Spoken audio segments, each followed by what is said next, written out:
Let me just start this video with a disclaimer that I am making this video for educational and entertainment purposes only. I don't really care for politics, but since there are so many theories about this event, and I did this before with Ibrahim Raisi and people seem to like it, this time I wanted to go over everything since it's been a couple of weeks since you know what happened. Also, in case I uncover anything crazy, it was only a coincidence. I am happy and I like my life and I can swim, and these are all theories and in Minecraft, okay? You all know what happened, so let's get through this part pretty quickly. On July 13th, 2024, a 20-year-old man named Thomas Matthew Crooks fired three 5.56 by 45mm rounds out of his AR-15 platform rifle at ex-45th president and current presidential candidate Donald J. Trump. One of these three rounds pierced his right ear, barely missing the more important parts of his head. Trump put his hand up to his ear, and upon noticing that he was bleeding, he crouched behind his podium, and Secret Service agents ran to shield him from harm. Thomas Crooks, most likely realizing that Trump was still alive, quickly fired 5 more rounds before taking a .300 Winchester Magnum to the skull from Secret Service snipers. Trump was escorted off stage, but made sure to raise his fist for some cool photos beforehand. With current President Joseph Biden now stepping out of the presidential race, this shooting has led to some people calling this event staged. And while I will disprove that possibility later in the video, there are far more dubious theories surrounding the Secret Service's apparent negligence that allowed the shooter to fire 8 rounds at a presidential candidate, with some more far-fetched theorists claiming Thomas Crooks was an operative of a different country or even the Democratic Party, which is crazy thing to claim, but to be unbiased, I'm going to look at all of these theories, as I believe it's important and kind of fun to look into theories like this, if only to disprove them or just to see what's going on. But let's start by talking about the shooter, Thomas Matthew Crooks. Thomas Matthew Crooks was born on September 20th, 2003, making him age 20 at the time of the shooting, and his death shortly after, like 4 seconds after. He was born and raised in Bethel Park, Pennsylvania. His parents were both school counselors in the area, and so Thomas grew up in a pretty normal neighborhood with not a lot of financial struggle to deal with. The reason I mention this is obviously important when determining the mental state of somebody who try to do what he did. He attended Bethel Park High School, where he saw a lot of success, at least on the academic side, but definitely not on the interpersonal side, let's say. While he had great grades and even earned a $500 award for being good at math or something, he was apparently bullied quite a bit in high school for a multitude of reasons, namely that he didn't seem to shower very often and wore camo hunting clothes to school. In his free time, he enjoyed activities like playing video games and chess. He also tried out for a school rifle shooting team, but failed to get into, you guessed it, bad aim. After high school, though, Thomas went to the Community College of Allegheny County, receiving an associate's degree in engineering science. The event at the Trump rally took place a couple of months after he graduated the community college, and he was planning to go to Robert Morris University that upcoming fall. Although after July 13th, that would obviously no longer be possible. You might be wondering if Thomas Crooks had shown any signs of being capable of committing what he did. The answer is he didn't, as far as we know. We'll get into social media in a bit, but officially he had no criminal record and no known mental health issues. He did have a membership at a nearby shooting club, but lots of people have memberships for shooting clubs, and as far as I'm aware, most of those people don't have plans to shoot political figures. However, what we know so far from the FBI and his Google searches were that he looked up symptoms of depression, public rallies and appearances for Trump, President Joe Biden, the director of the FBI, the current attorney general, and strangest of all, the Princess of Wales. The country, not the big mammal. He also looked up information on the upcoming Democratic National Convention. I'm surprised this information isn't more talked about, and I'll get into my thoughts on the searches later. He donated a small amount of money to a liberal voter turnout group, but upon turning 18, he registered as Republican. These two obviously don't seem to line up too well. But yeah, I'll go more into the theories on all that later, but let's get into the events of July 13th. Okay, I lied. There are some really important details on July the 12th. Basically, Thomas Crooks visited the shooting club he was registered to the day before the shooting. He purchased 50 rounds of 5.56 from the club, then went over to Home Depot and bought an extension ladder, and then sometime in the next, 12 to 18 hours, he drove approximately 50 miles from his hometown to Butler, where the rally was held. The Secret Service Director Kimberly Cheadle also said in an interview that Thomas Crooks had a drone he had used to case the area before the rally. It was later confirmed that he had in fact flown a drone at about 4 p.m. the day of the rally, so about an hour before he was actually spotted there. That entire interview with the Secret Service Director was full of her dodging questions and getting sworn at, with the director also explaining that she would not be stepping down after the incident because she was like the best person for the job. Funny story, she stepped down like 2 days after. Apparently the Secret Service didn't have drones of their own in the air, which many people think is a huge red flag, but drones are fairly modern things, so it might not just be protocol for them to use them at this time. I don't know. Either way, it's probably a good idea for them to start using drones from now on, because obviously with a drone you can just fly it around and look at maybe the tops of buildings and things like that. I don't know. Maybe somebody will be on the top of a building somewhere. The timeline for the events of July 13th went something like this. Thomas Crooks arrived at the rally somewhere before 5:06 p.m. and started walking around looking very suspicious. The police took a photo of him at 5:10, a few minutes after he was first spotted by civilians, and they also noticed him acting extremely strange and hanging out around the magnetometers, which are just fancy metal detectors. Magnetometers. Yeah, I don't know why I said magnetometers, whatever. At 5:45, Crooks was spotted by local police with a rangefinder. You know, the thing for calculating the distance before you shoot something? Like, that's actually the only thing you would use a rangefinder for, realistically. Like, what else are you supposed to use a rangefinder for? And yeah, he was outside of the boundary of the official rally, but there were still a bunch of people hanging out around him. At least, like, go up and say hi to him, because he was carrying a rifle, so maybe they should have just said hi. I don't know. At 5:52, so 7 minutes later, a different police officer spotted Crooks on the roof of a building near the rally, so they took the drastic measure of taking another photo of him. The roof of the building Crooks was on was about 400 feet or 120, 130 meters from Trump's podium. There were Secret Service agents on many of the other rooftops around the rally, but for reasons we will discuss, and as far as we know, there happened to be none on the roof Crooks was on top of. That being said, many people were watching Crooks as he rolled around on the roof. Donald Trump got on stage at 6:03 p.m. At about 6:10 p.m., a police officer finally decided to see what Crooks was doing. The police officer attempted to climb onto the roof of the building by basically like grabbing the side of the roof and doing a pull-up to get up there. It was about 8 feet to get on top of the roof. The moment the officer began to clamber up onto the roof, though, Thomas Crooks turned back around and pointed his rifle at the officer, allegedly being the moment anyone had noticed he had a gun somehow. Now, obviously, the police officer dropped down as he didn't want to get shot, and within seconds, Thomas Crooks began to fire on the presidential candidate at about 6:11 p.m. As Donald Trump was speaking, Crooks fired 3 rounds, one of which impacted Trump's right ear. Trump had turned at nearly the exact moment of the shot, while pointing at a chart with U.S. immigration statistics, and if he hadn't turned, the round would have impacted behind his ear and gone out through the back of his head. Probably realizing his life was forfeit, and maybe realizing he hadn't hit his target, Crooks fired 5 more rounds out of his AR-15 that went completely off target and was shot in the head by the Secret Service with an Accuracy International Mark 13 Mod 7 sniper rifle, to be exact, which is a 300 Win Mag bolt-action rifle that is basically a lot more accurate than an AR-15, but more on the accuracy of an AR-15 later. There were 2 sniper teams,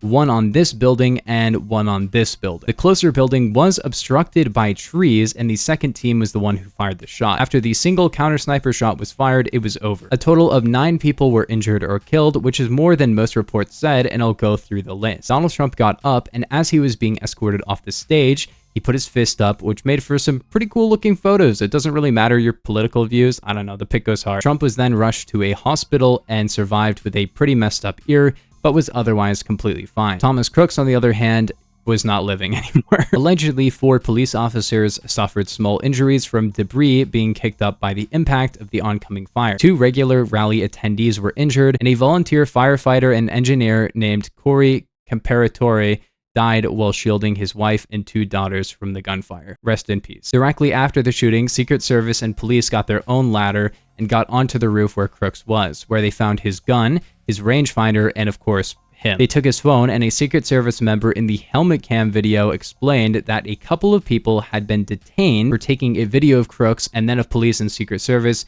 basically like pointing back and forth between the two. The people detained started running away from police after the shooting took place. A lot of people think that these detained individuals were falsely detained, but we have no idea who they were, if they had their phones or cameras confiscated, leaving a few people to question if they had important evidence, if they were involved in some kind of grand conspiracy, which I'm not saying this is the case, but let's get into the theories. If you've watched my videos before, you know I usually start with the most normal theory and work my way up as I've done. But in this case, we need to start with a very honestly ridiculous theory that the Trump shooting was staged. Now, why do I say that this was not staged? 100% it wasn't staged. Basically because guns don't shoot laser bullets. So Matthew Crooks was using a red dot with no zoom at a distance of about, 130 meters and was using an older model AR-15 with probably not great ammo. Now, like I said, guns do not shoot lasers. So even if Crooks was somehow able to line up a shot on Trump's ear from that distance, even with his head moving last second, let's just say he had like magical reaction time and could correct when Trump moved his head. Let's just go with that, right? He was magically able to aim directly at Trump's ear at that moment. Even with all of that, there's a certain inherent level of inaccuracy to a gun, especially this one. It's not a very accurate gun. It is pretty accurate, but it's not ear from 130 meters accurate. Let's say like the circle was here on my ear, okay? It's gonna go somewhere in here. It'd probably be even larger. It'd be like this. So even if he was magically able to aim with this unmagnified gun from this distance, correct for Trump's head movement at the last second, all of that kind of stuff, there would be like a 5% chance to actually hit the ear, a 40% chance it like completely missed, and a 40% chance that it just killed Trump, which where did the other 5% go for this statistic? I don't know. It's not a real statistic, but I'm trying to get my point across, okay? Not to mention, why would Trump take that risk, right? A 5% chance of, having a success here, considering after the debate, the polls were already looking really good for him. And I don't think Trump would really risk his life, even if it had a 90% chance of working. Trump would not take that 10% chance of dying. I think he values his life too much to risk that at all. So the second theory, which is also silly and dumb, is the theory that Trump wasn't shot at all because the 5.56 bullet would kill him even if it hit his ear. And no, that's not how bullets work. You could probably shoot the tip of somebody's ear with a 20mm and it wouldn't kill them as long as they had a really big band-aid. 5.56 was so controversial when it was first implemented into rifles in like the 60s, because people thought it was too small to actually hurt people, because I think it's like the same diameter as like 22, but it's just long. People thought it would just make a really tiny hole, but basically what it does to actually hurt people is it tumbles and it basically just like spins around. But that's when it's gone into a larger surface, we'll say, right? Somebody's ear is like that thin. It's just gonna go right through. It's just gonna make little tiny hole, that's it. So yeah, obviously it would hurt a lot, but yeah, a 5.56 bullet would not kill him if it hit him in the ear. But let's get into the third theory, which is where this gets interesting. Now, the first one for this is that Crooks was convinced by left-wing media that Donald Trump was a threat to democracy, and this theory is not really nearly far-fetched. I'm not saying it's specifically the left, it definitely is just both sides, but Biden even tweeted a couple of days before the Donald Trump is a genuine threat to this nation. He's a threat to our freedom. He's a threat to our democracy. He's literally a threat to everything America stands for. Like I said, this isn't a political video. I'm not telling you what to think about Donald Trump. But if you read that tweet, you might think, oh, this guy, we don't want this guy around because he's a threat to the country that we live in. And obviously, there's a lot of people who are unhappy that Crooks missed, right? There's a lot of people that do that too. So clearly this theory is not too far-fetched. But me personally, I actually don't believe this theory. As I said before, Thomas Crooks was searching up appearances for many public figures like President Biden, the director of the FBI, the Attorney General, and the Princess of Wales. And that's where my theory stems from.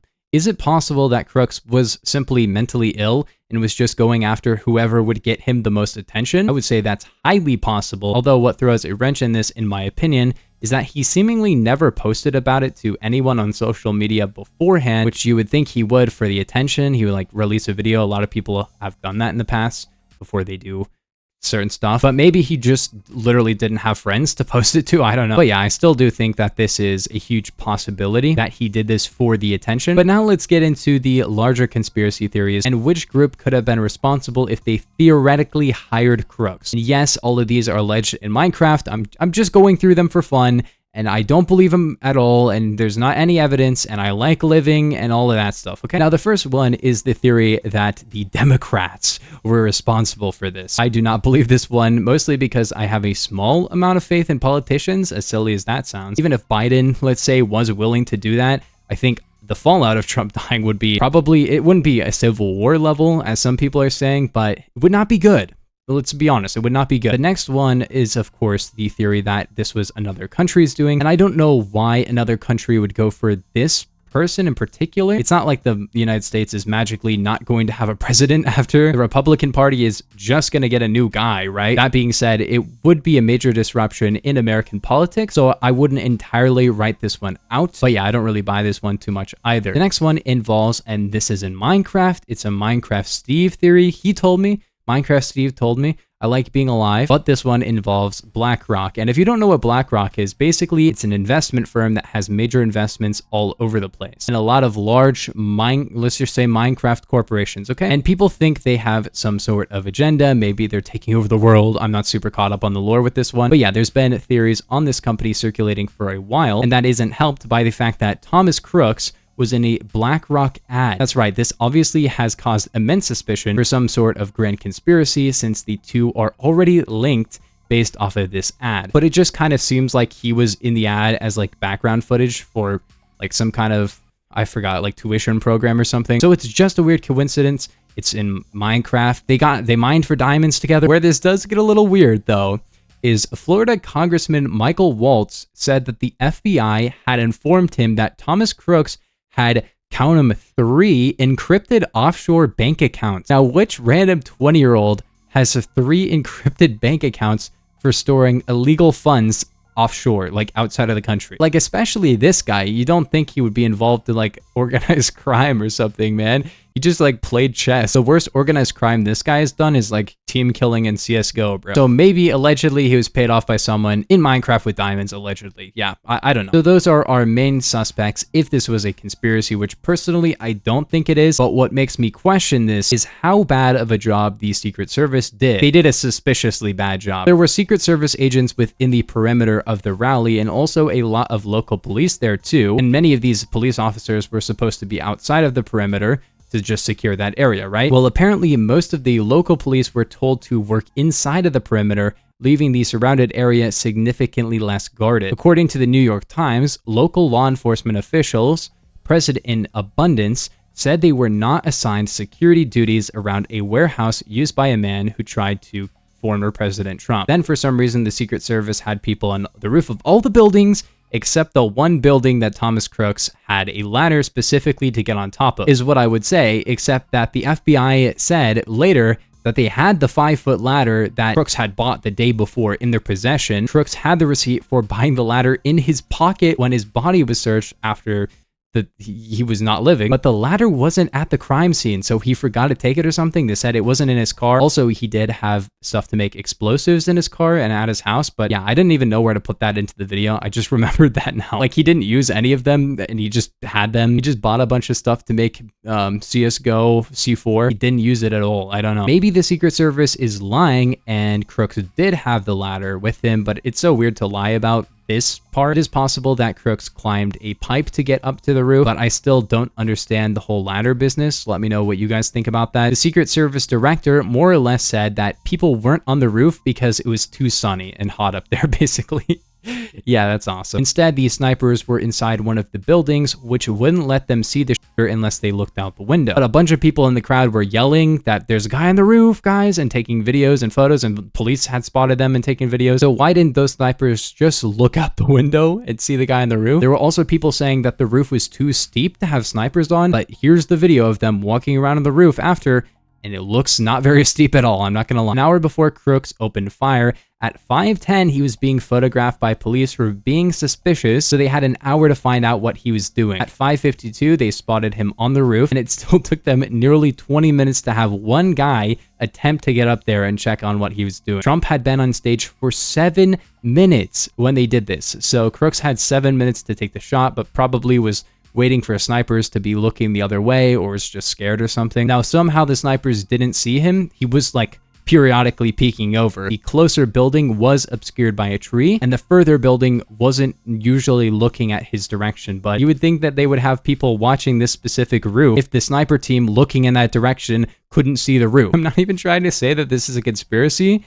That's just, it's not a good look, is all I'm gonna say. Also, somehow he had a rifle, a pretty large one, and I didn't see a bag or something for it in the videos I've seen. Either way, it's a big gun. You're not gonna put it in a bag and have it not look suspicious. To be fair, it appears Crooks had a collapsible stock, which would allow him to make the gun a little smaller, but not very small. If you've ever seen a collapsible stock, it just goes in slightly, but it's a long weapon. It like makes it like 3 inches shorter or something. That being said though, there's the age-old quote of, "Never attribute to malice what can be adequately explained by stupidity." It is fully possible that the Secret Service were literally just that bad at their job. How did Crooks know that the roof was empty? Probably the drone. Why did he know to buy the ladder? I have no idea. Maybe he thought the buildings around the rally just wouldn't have people on top, and he was just that dumb and lucky. There have been stranger coincidences, like remember Franz Ferdinand? If you don't remember how he died, subscribe. I'll do a video on that. Was Crooks acting alone? Were the people detained involved? Let me know your thoughts in the comments. And I just like to say, I know I'm a tiny YouTuber with zero impact, but maybe we should stop hating each other. Just because somebody is a liberal or conservative or anything else you disagree with doesn't mean you have to hate them as a person. Both sides doing the same thing. Don't wait for the opposing side to be better. Stop being the opposing side and be the working together side. Enough yapping though. Let me know down in the comments your guys' thoughts on this. There's gonna be some fun comments. I already know. But yeah, smash that sub button. I'll see you later.